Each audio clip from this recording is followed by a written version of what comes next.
For the past 12 months, the Motorola Nexus 6 has been my daily driver. I thought that a huge screen stock Android phone was the answer, but after a year I've come to a realisation. I don't want a phablet and stock Android isn't all it's cracked up to be.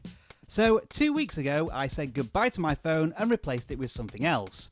Something quite brilliant in so many ways. I'm Rob Wilson, you're watching the Video Gadgets Journal, and this is 5 things I love about the nearly new OnePlus X.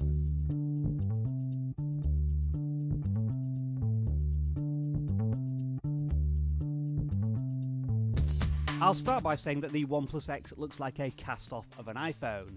If Apple had decided to go in a slightly different design direction following the iPhone 4, they could have easily have come up with this. Slightly taller, slightly thinner, but still sporting the metal rim and an all-glass finish to the front and back.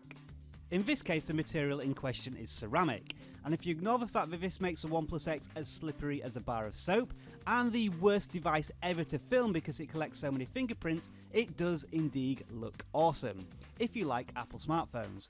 The chamfered and serrated trim positively gleams when any light is reflected against it, and the power button and volume rockers have a textured spiral feel that give a good clicky tactile feedback. And there's even a bonus. On the opposite side of the phone we find an alert silence slider.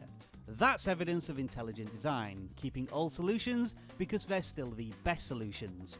Under the hood you'll find a dual SIM bay which can double up as a micro SD slot for expanding the 16GB of onboard storage. That again is really quite handy. But quite swiftly we move from the handy back to the awesome, with the AMOLED display. Ever since I bought a Samsung Galaxy S2, I've been completely sold on the idea of AMOLED. Deep blacks, super rich vibrant colours, and a near screen burn level of brightness. I'm no expert in the technology behind AMOLED, but I'm surprised it hasn't been adopted by more tablets, monitors and television screens. But I'm happy it's there, and I'm also delighted that OnePlus have recognised their own drawback in using a slippy ceramic material for their handset. The box comes packaged with a simple clear plastic case. Add a tangle-free USB charging cable and a refreshingly unusual colour scheme of red and white for the accessories, and we have more awesomeness to add to the list. Now, most of what I've mentioned is stuff you can research before you buy, but until I had one in my hands, I wasn't quite sure whether performance would be up to scratch. However, after 2 weeks worth of use, I'm delighted to say it's bright and breezy. The OnePlus X zips through day-to-day tasks and suffers none of the odd performance bottlenecks my old Nexus 6 did. Take Facebook Pages as an example. Trying to take a picture through the application on my old phone was chronic.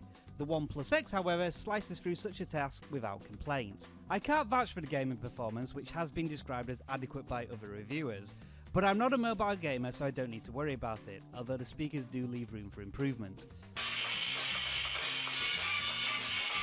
Next up is the operating system, which I can best describe as stock Android Deluxe Edition, and this is absolutely what I want in a device.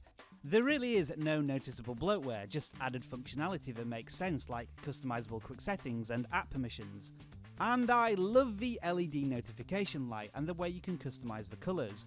This is so much better than ambient display, and you can even change the colour accent of your entire device, and this is all seamlessly implemented into the stock settings of the OnePlus X. Given my 1 year experience with stock Android, it's nice to drop back into an environment with a few little extras. Take the power button as a tiny example. Press and hold and it lets you reboot or take a screenshot. That's not available in stock Android. And the reason I'm taking a screenshot is to illustrate the so far exceptional battery life. I'm a moderate to heavy smartphone user, and so far, the OnePlus X has hit the end of every day with 20% or more battery life. For a phone of this size, I am amazed by this statistic. All those things I love about the OnePlus X, and there's so much more I like. But to be fair and balanced, there are a couple of things I hate, like the off-screen navigation buttons that aren't illuminated. That's just annoying and stupid. There is one last thing to mention, of course, and that's something everyone can love.